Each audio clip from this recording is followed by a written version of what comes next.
Hey guys, this is Shaw from worshipguitarskills.com, and I figured let's have a look at some acoustic guitar techniques, specifically if you're leading worship or obviously playing acoustic in a worship team. We're just going to look at a couple of different things that you can use to spice up your acoustic playing, because sometimes all a song wants is the basic version of the chords.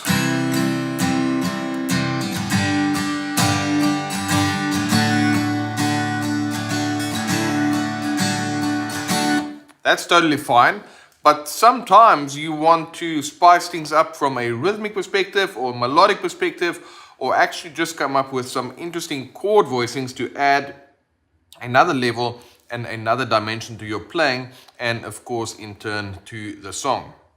So in this short series, we're going to check out a couple of examples that you can pick up right away and go put to use in your playing. So the first thing that I want to show you today is how you can use palm muting and accents to create a cool rhythmic, a cool driving rhythm with your acoustic guitar playing. So let me play the example for you once, and then afterwards I'll show you exactly how to achieve that sound and give you a couple of tips and pointers that you can use to really make that your own and kind of get that drilled into your muscle memory. So let's check out the example. It goes something like this.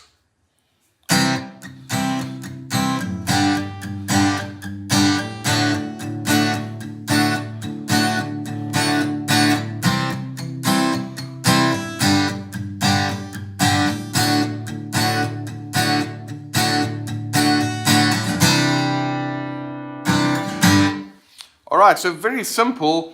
I'm just playing a very straightforward rhythmic pattern, but I'm kind of thinking about the acoustic guitar like a drum. And if you think about it, like the acoustic guitar definitely has a lot of percussive elements, like you have that, all these, the actual box of the guitar, and then kind of the strings as well.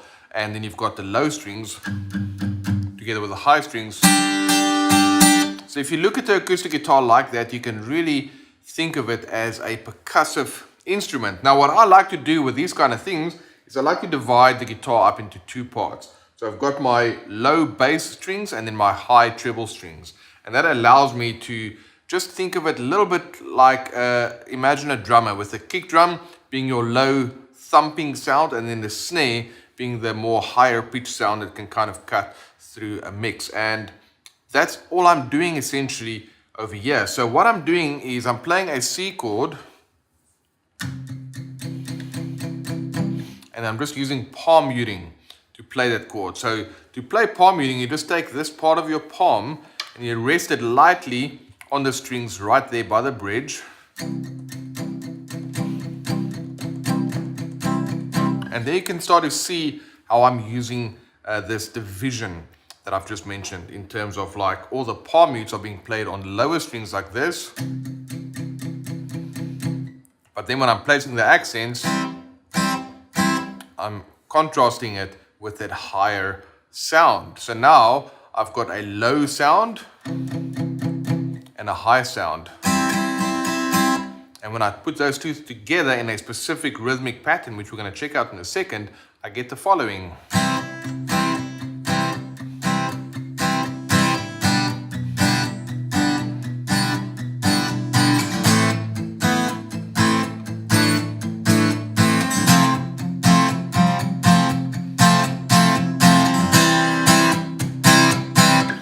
And when you start doing this, using these kind of techniques on the acoustic guitar, it really brings it to life. So let's simplify this. And again, this video, I should have mentioned this in the beginning, but it's really aimed towards people who already know some basic chords, a little bit of strumming, but they want to spice up their playing a little bit. So if you're already an intermediate guitarist and you're kind of familiar with all these kind of things, maybe you won't get so much out of it, maybe you will, but this video is targeted more for people between the beginner and intermediate range. So I've got a rhythmic pattern that I play over here, which sounds like this.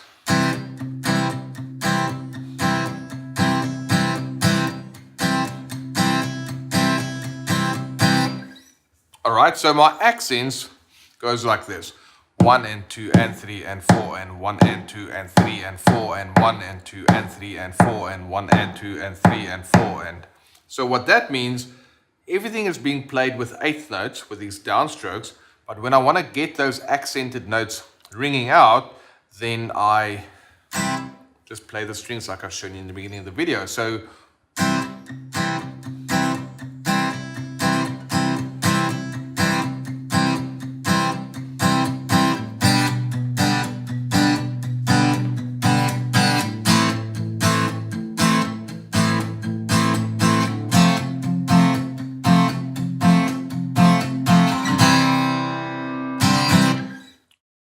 So what we're going to do now is we're going to go in two different directions. One is going to simplify that rhythm a little bit, and the other one is where I'm going to keep that rhythm as is, but I'm going to add some melodic movement to the mix. So let's simplify this. Instead of playing the accents like I've just done, let's do the following.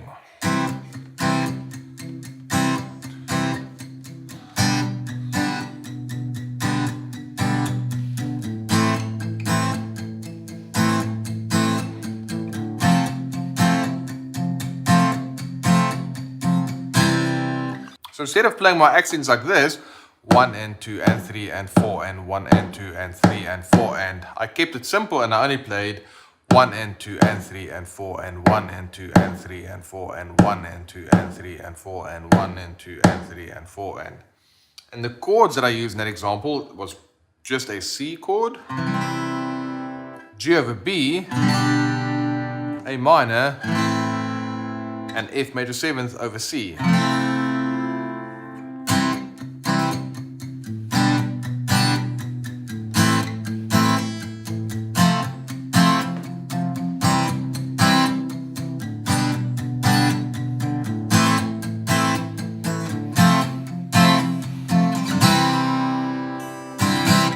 I can also play 1 and 2 and 3 and 4 and 1 and 2 and 3 and 4 and 1 and 2 and 3 and 4 and 1 and 2 and 3 and 4. That's going to sound like this.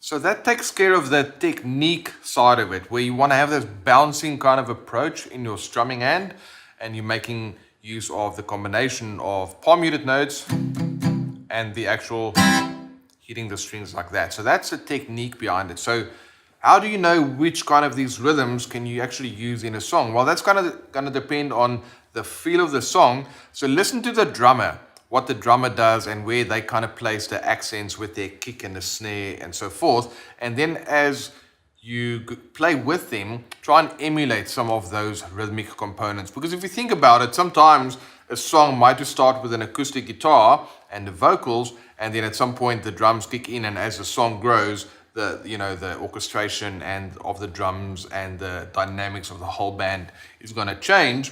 However, you still need to start the song on an acoustic, and you don't want to start it with just full chords like that, but now you can still incorporate that driving feature that I've just mentioned. All right, so hopefully that all makes sense. Any questions, feel free to leave them in the comment section. And like I said, we'll also look at a slightly more advanced approach where we add some melodic movement to what we're doing here in addition to the rhythmic variation here. So check this out. I can play this following.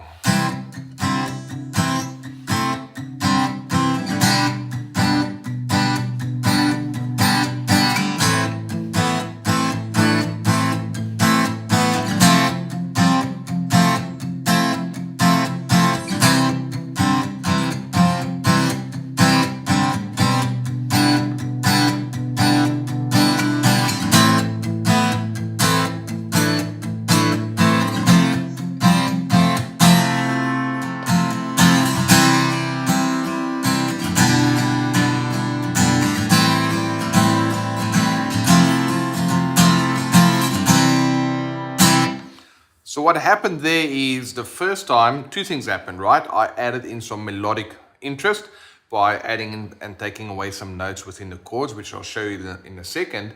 And the second thing that I did was to actually add some open strumming to the mix, as opposed to just playing the downstrokes with the accents, because that again, it creates a variety, and that's what really adds a lot of value to a song.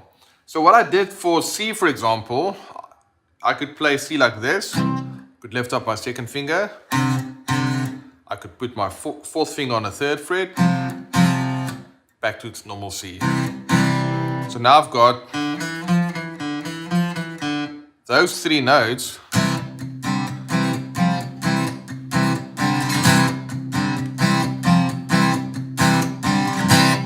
and I can create some melodic ideas with that. I could even add in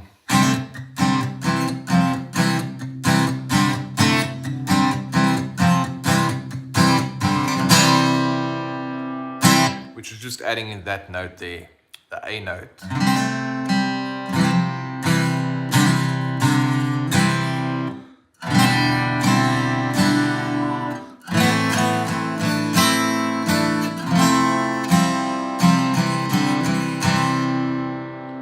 So it's literally just looking at the chord shape and then adding other notes from the scale to create some melodic interest there.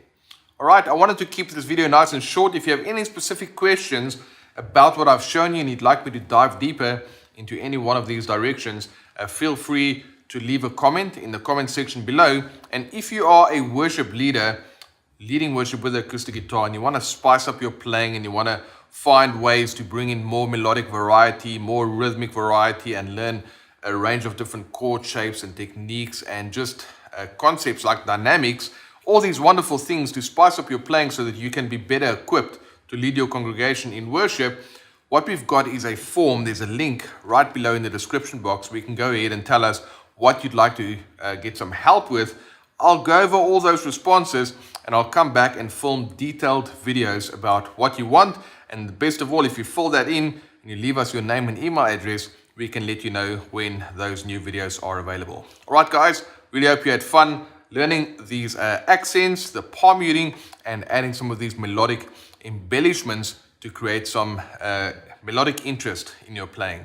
It's a lot of fun if you use the stuff the right way, and it can really add that extra dimension in your playing. All right, guys, thanks so much for watching, and I'll see you in the next video.